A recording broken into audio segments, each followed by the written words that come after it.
Berbagai upaya telah dilakukan Komisaris PT Polikartika Sejahtera atau PKS Santo Sumono sebagai pemilik saham terbesar atas kerjasama PT PKS untuk mencari keadilan.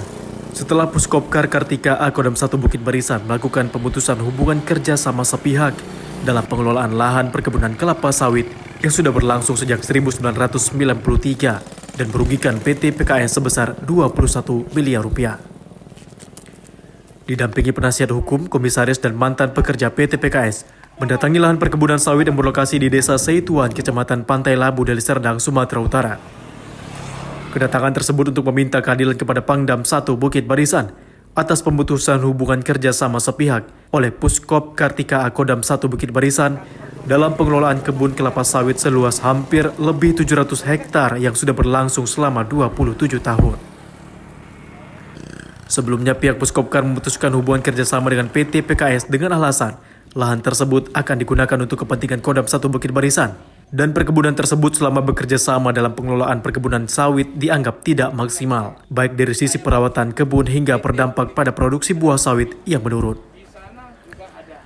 Sehingga dibuat kesepakatan bersama untuk mengganti aset milik PT PKS. Perjanjian tersebut dilakukan pada tahun 2020. Namun hingga memasuki 2022, perjanjian tersebut tidak juga terrealisasi.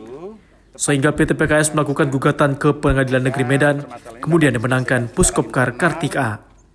Kemudian berlanjut di tingkat pengadilan tinggi dan dimenangkan oleh PT PKS, dan saat ini kasus tersebut tengah dalam proses kasasi di Mahkamah Agung. Oleh klien saya, Pak Santo Sumono, tentu ada perasaan kecewa, merasa dicampakkan begitu saja. Nah, padahal sebelumnya antara Pak Santo Sumono dengan Puskopkar sudah ada kesepakatan. Kalaupun berakhir, ya berakhir baik-baik. Berakhir baik-baiknya gimana? Di antara Pak Santo Sumono dengan Puskopkar sudah ada hitung-hitungan terhadap nilai aset. Di mana Pak Santo Sumono sebagai pemegang saham mayoritas. Ingat ya, sebagai pemegang saham mayoritas yang memegang 55% saham mendapat lebih kurang 21 miliar. Nah, ternyata yang 21 miliar itu sendiri tidak dikembalikan, tetapi malah Pak Santonya diakhiri begitu saja. 20 Pak ya 20 sekian, lebih kurang 21 miliar. Nah, jadi Pak Santo diakhiri begitu saja, malah dalam tanda petik diusir secara paksa dengan ketika itu melibatkan oknum tentara. Atas apa yang terjadi terhadap Pak Santo Sumono ketika itu, beliau sudah berusaha juga menghadap ke Puskopkar atau Puskokartika. Sudah berulang-ulang menghadap tapi tidak direspon. Diusir. Nah, malah menurut beliau diusir. Nah, kemudian beliau mencoba membawa masalah ini ke tingkat atas, yaitu ke Panglima Kodam 1 Bukit Barisan. Nah, beliau dijanjikan akan diselesaikan dengan cara musyawarah.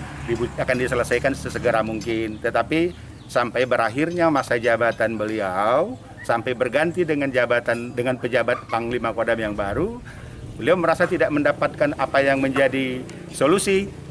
Nah, sehingga atas hal tersebut kita mensikapi bahwa ini bukan lagi persoalan musyawarah lagi, ini sudah merupakan persoalan hukum, sehingga beliau sudah mengambil sikap untuk melaporkan permasalahan ini ke Pusat POM Angkatan Darat.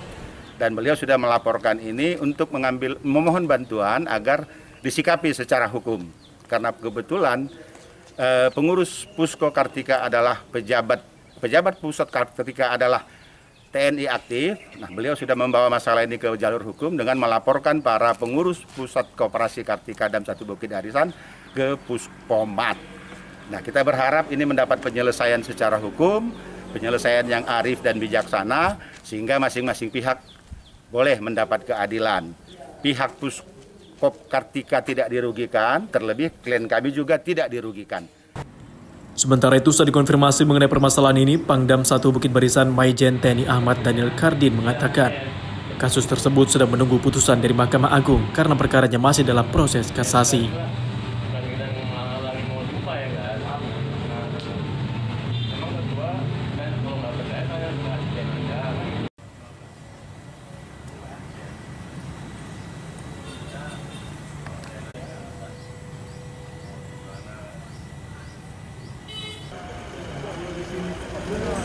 Pengelolaan lahan.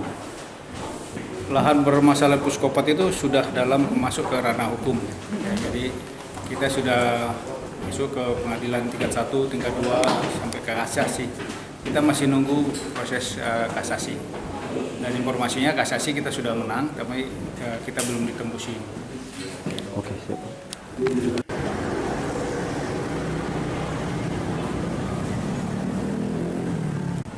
Dari Medan, Sumatera Utara, Tim Liputan BNews TV.